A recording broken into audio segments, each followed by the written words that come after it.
Bonjour, je m'appelle Cédric Mercier, je suis en première S2. Je réalise cette année mon TPE sur le barrage hydroélectrique des Trois Gorges. Nous sommes ici à Tignes, en Savoie, dans les Alpes. On voit là donc le barrage de Tignes avec son lac artificiel. C'est dans le cadre de notre TPE qu'il était important de présenter un barrage grandeur nature. Ici celui de Tignes, et qui était plus commode à voir car il est en France par rapport au barrage des Trois Gorges. Donc ce barrage savoyard a une histoire à part.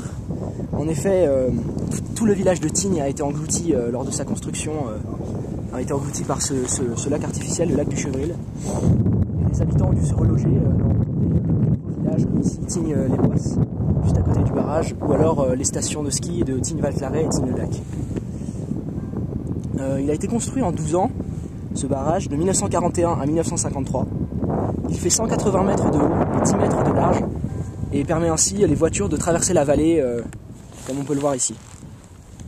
Le lac artificiel, le lac du Chevril, a une retenue d'eau de 235 millions de mètres cubes d'eau. Ce barrage de Tignes est un barrage de type voûte. Il est encastré dans la montagne et ceci permet à la pression de l'eau d'être répartie sur les deux flancs de montagne. Ainsi le barrage est assez fin. La centrale électrique qui produit donc l'électricité où l'eau est acheminée est plus en contrebas, on ne peut pas la voir ici. Elle est à Tignes-les-Brévières, donc quelques centaines de mètres plus bas. Et donc à ce moment-là, l'électricité est répartie dans toute la vallée. Donc ce barrage est très intéressant du fait de ses conséquences biologiques, humaines et sur l'écosystème.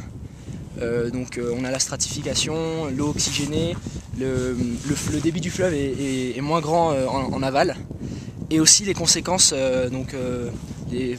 sur le fonctionnement, qui permet l'électricité d'être répandue, et donc c'est surtout l'électricité d'appoint.